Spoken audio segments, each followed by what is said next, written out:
Welcome to health class, everyone. Take your seats, settle down. Let us begin.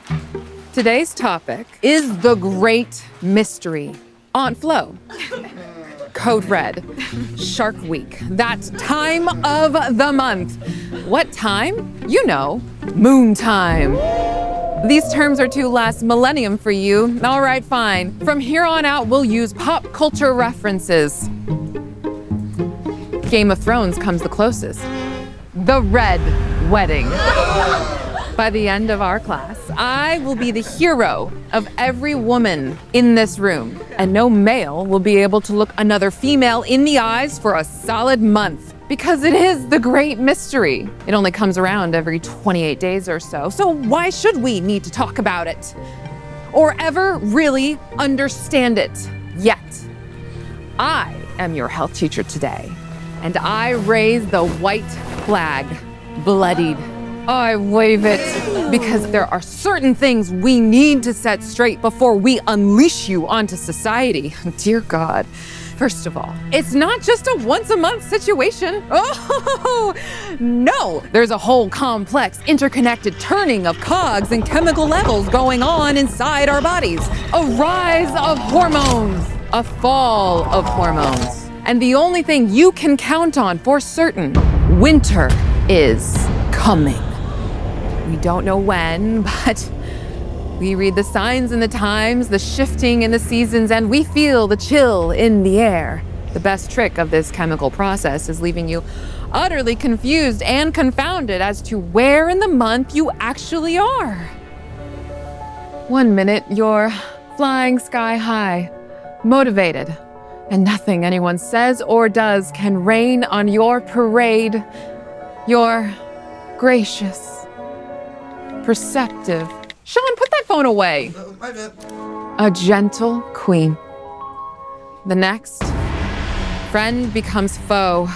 The world flips. Alliances are broken. No one can be trusted. And like Galadriel, you are still a queen. Not dark, but beautiful and terrible as the dawn.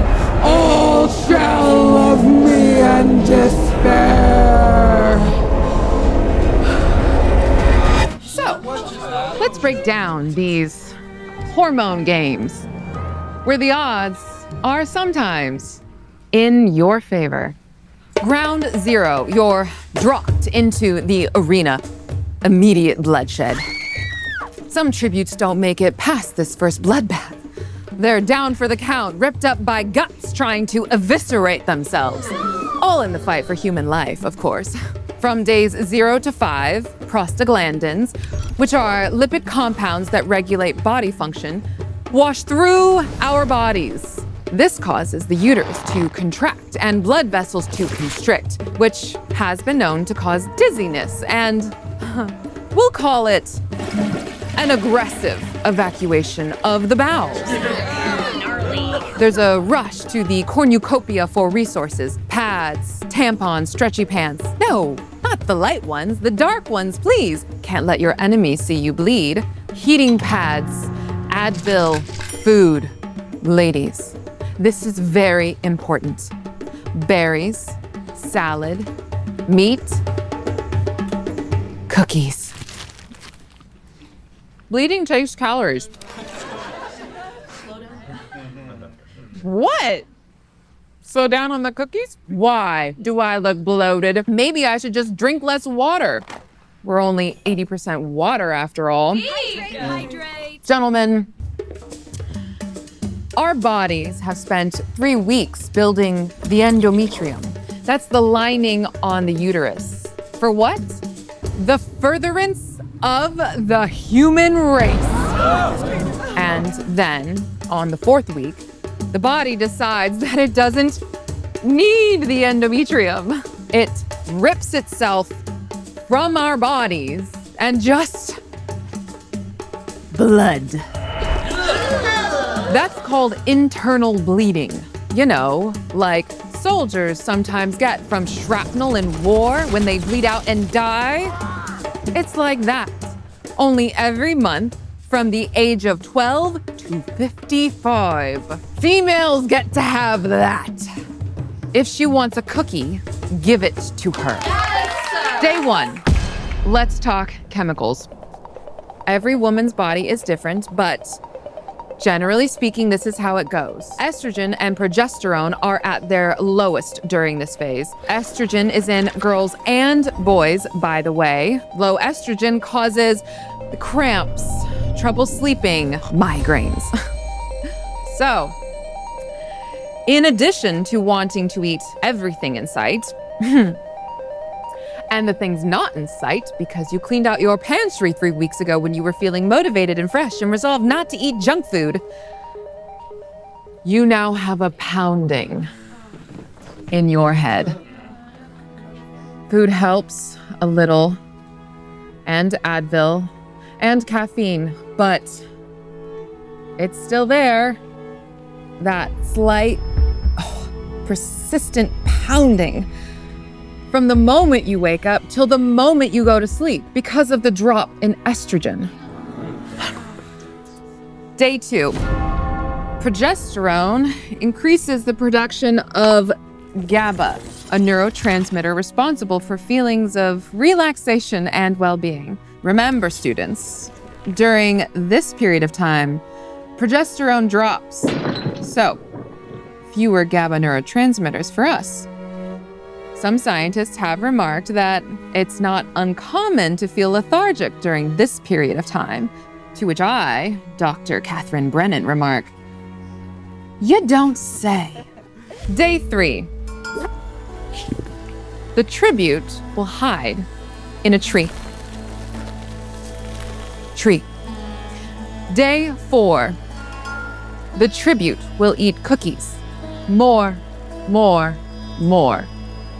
Day 5, she will patch up her wounds, stretch out her legs, pull back the branches, and blink at the light. She just survived one more winter. One more week. Namaste.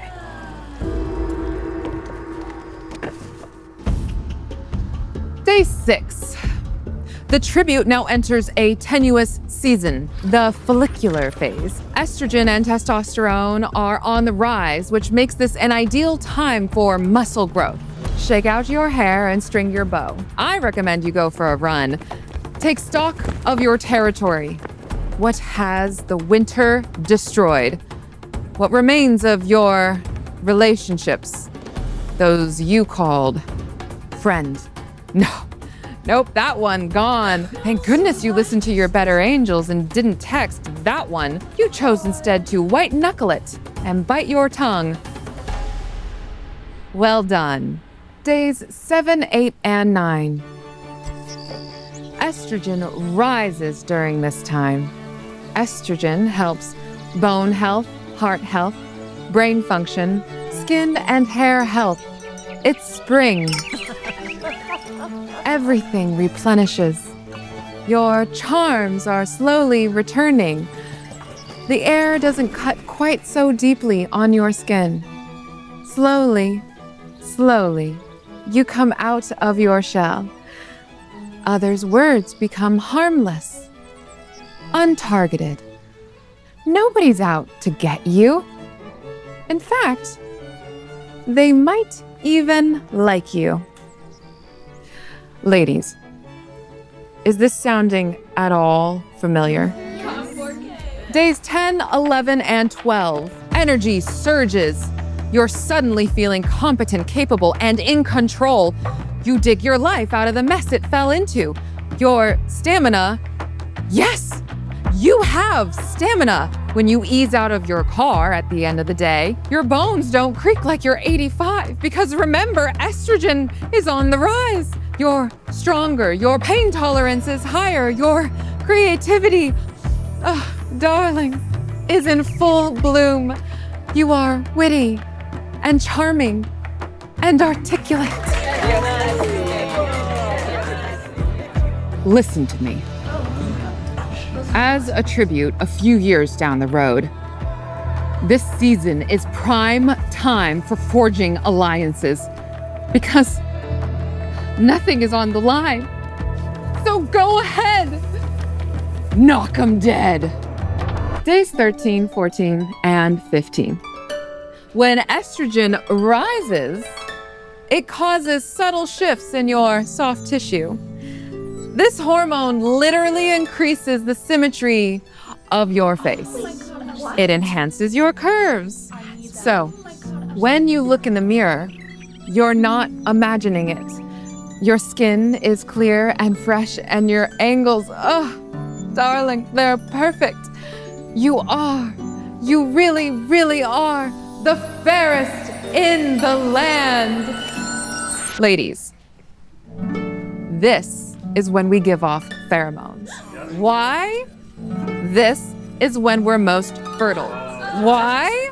The furtherance of the human race. Day 15, ovulation.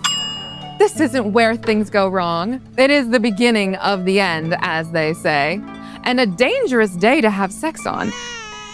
But for now, you're flying sky high. Your mood and your energy are at their highest.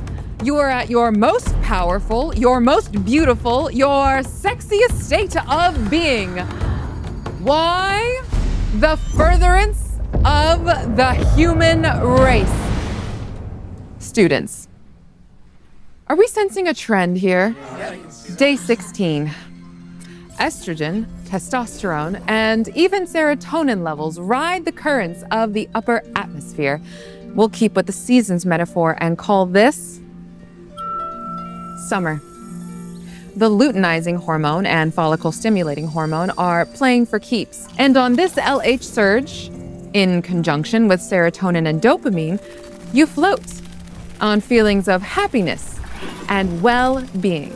You're motivated, outgoing, focused. Now is a great time to apply for student government, study for SATs, get a job. Fresh ideas surge into your mind. It's like you're connected to a higher plane. Was that always there? Yes. You're just more receptive now. Embrace your confidence and keep building muscle. Day 17. Your metabolism and progesterone are reaching their peaks. This means you really do need to eat more food. Why? Margaret, why? Sorry. Well, lucky you, the uterine lining is building up. So, it's very important to support hormone balance by increasing healthy fats.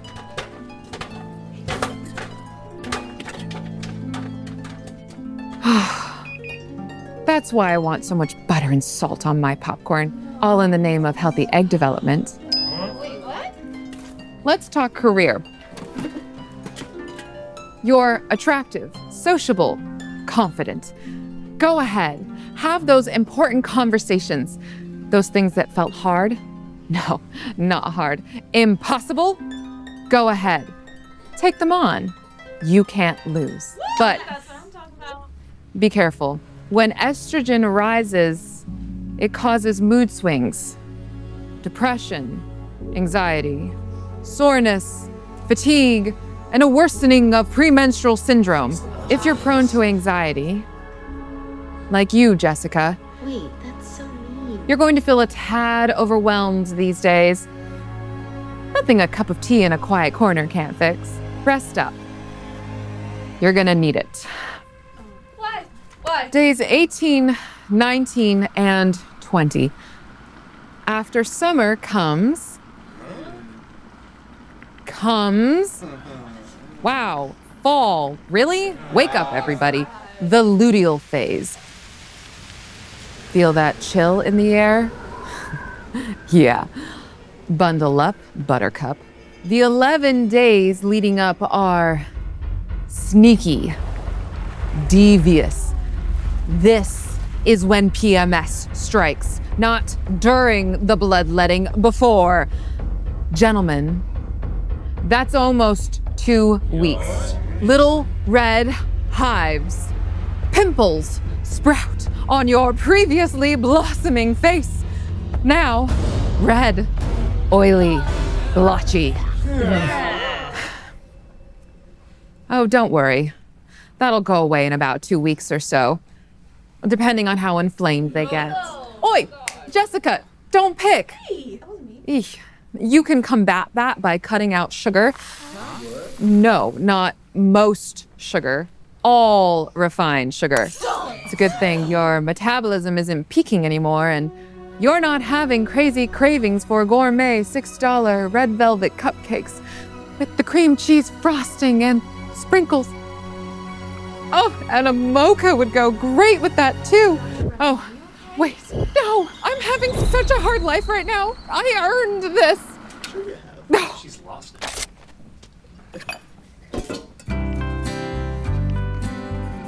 After class today, I will be eating a tub of cookies and cream ice cream in a dark room while binging Gilmore Girls for the 15th time. Days 21, 22, and 23. The hormonal network is topsy-turvy. All the roads crisscrossing with more traffic accidents than the 405 on a rainy day in LA during rush hour. Sure. This might explain my occasional road rage, but is it really my fault if I'm surrounded by idiots who don't know how to freaking drive? Progesterone, the dominant hormone, peaks. Progesterone sensitizes our squishy gray matter to all things negative. This is to make sure you stay safe during a physiologically vulnerable season in the cycle. There was a study, a real live scientific study titled "Women in the Mid-Luteal Phase of the Menstrual Cycle Have Difficulty Suppressing the Processing of Negative Emotional Stimuli." That's the title. It means we're sensitive to exclusion and isolation, which is nature's way of making sure we go out to increase the odds of, say it together now. The furtherance of the human race. Good job. You students catch on quick. Yeah. Days 24, 25, and 26. Progesterone is technically a mood-regulating hormone, so you become extra sensitive to picking up on details and emotions. You know what that look really meant. Your woman's intuition skyrockets and others side-eye you in awe at your supernatural levels of perception. Unfortunately, this rocket came with no parachute and you're in for a crash landing. You're not as level-headed as you normally are. Wouldn't he just grow up already? I am not your mother. Our insights are not necessarily incorrect. It's just that all the rest of the time, we're far better at biting our tongues, swallowing our concerns, and playing Miss Nice. During this season, the fall, the pretty leaves are stripped bare. We're far more likely to confront, to call things as we see them correct. We're not willing to put up with it anymore. Day 27.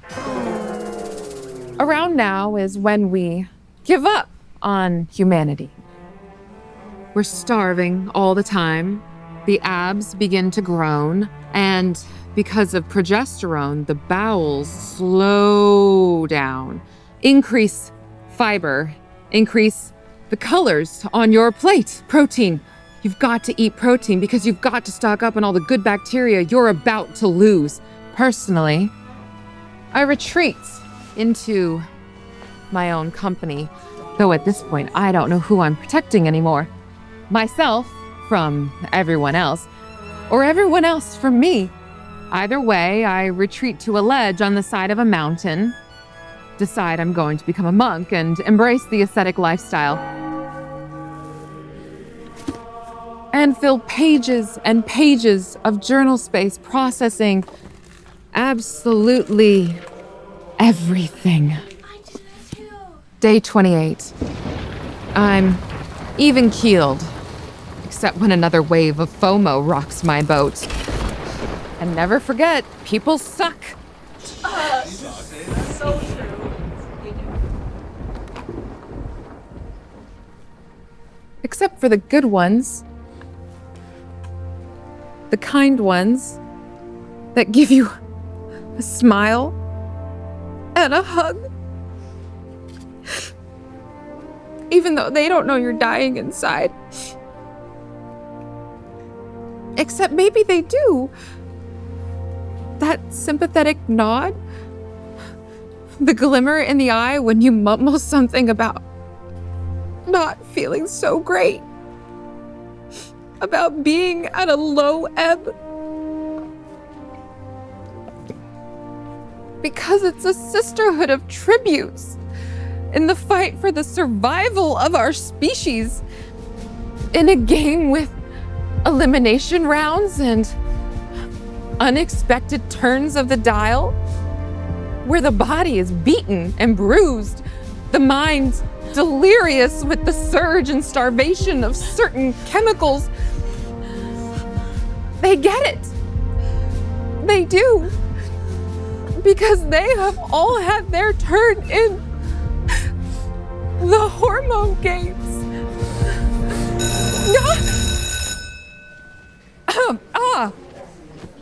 That's the bell. All right, everybody, you are dismissed. Have a great weekend.